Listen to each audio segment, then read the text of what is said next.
it's commonly known that autistic people are in need of a sort of set schedule, behaviors. We're rigid, right? Right? We gotta stick to what we know. And that's just generally accepted because, well, a lot of those behaviors fall outside the norm. But, but, what does normal mean?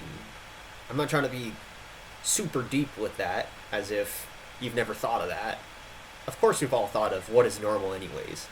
But honestly, something I've realized for a while is just neurotypicals have a monopoly on normalcy, which is also pretty obvious. There's more of them, and you're expected to be like them. But when you look at a lot of the things, the charades that us autistic people have to play when we're around neurotypicals, oh my god, are you sure you're not the rigid one? Because, like, I have to adapt to how you are, and you don't want to at all, for me. But there's so many little things that you need to follow. I saw something where at IKEA, there's these arrows which tell you where to go, and a troll made the arrows go in circles. And a lot of people just went in circles because the arrow said so. And I think that's a lot of the times what makes autistic people kind of stick out is we don't see the arrows necessarily, while all the neurotypicals do. And oftentimes, what do neurotypicals do? Well, they don't want to be different. No one does. We all want to be the same. Whether or not we say it, a lot of times we just want to be the same. Because when you're the same, a lot of times you're just on the same page. You get each other better. But it's hard for us. In fact, it wears us out to be the same. We mask, and it's a chore.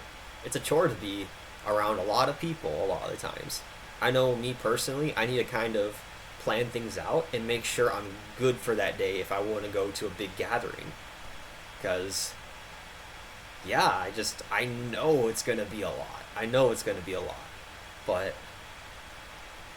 it takes a lot to placate neurotypicals. You really need to stick to a sort of set of rules that they don't like you going outside of. I mean, don't say what you mean. Don't do that. They don't want that. And if somebody misinterprets something, let them misinterpret it. Because if you try to correct, a lot of times you just get hit with resistance.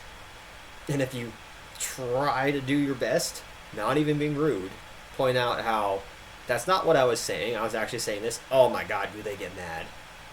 Do they get mad? A lot of times the issue was going outside the norm.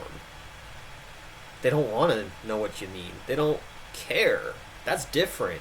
We don't do different here. So I could just go on and on and on here. Just all the things that society expects you to do and expects you to be. Yet I'm the rigid one because I like to... I mean, I don't even want to go into all the details on how I'm rigid.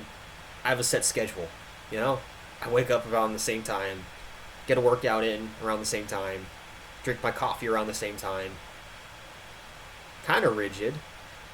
I don't like people touching me. I don't like mindless small talk. I don't like so many things that you're expected to do all the time. All the time. And it's just like, how come I always have to break my own routine to be more like you? Well, because they have a monopoly on normalcy. They don't even think about it. They just think that you're the odd one out and you should be like everyone else because that's what they're doing all the time. I mean, of course, not everyone's the same due to upbringing and so on and so forth. But that's all anyone seems to always do is just try to be like everyone else. And it's beyond so many people to realize maybe you're not that way. Maybe I'm not a subset of you. Maybe there's a different perspective here. Well, I definitely think that us autistic people can be obsessive and rigid to a way that neurotypicals are not. But to say that we're the rigid ones solely, nah. I'm much more flexible with how I need to act around neurotypicals than vice versa. Maybe not. Come to think of it, thinking this right now. Maybe not. They just don't do it. Maybe it would be easier for them to act more autistic, whatever the hell that means. Less neurotypical. Maybe that's more exact, because less neurotypical just means, I think that's more standardized. I think neurotypicals tend to act more similar to other neurotypicals than autistic people to autistic people, so there we go. Maybe it's easier for them to act less neurotypical than it is for us to act more neurotypical. But they don't try. So, until that day, I don't know if we can just be considered the rigid ones solely. Just, a little bit of food for thought.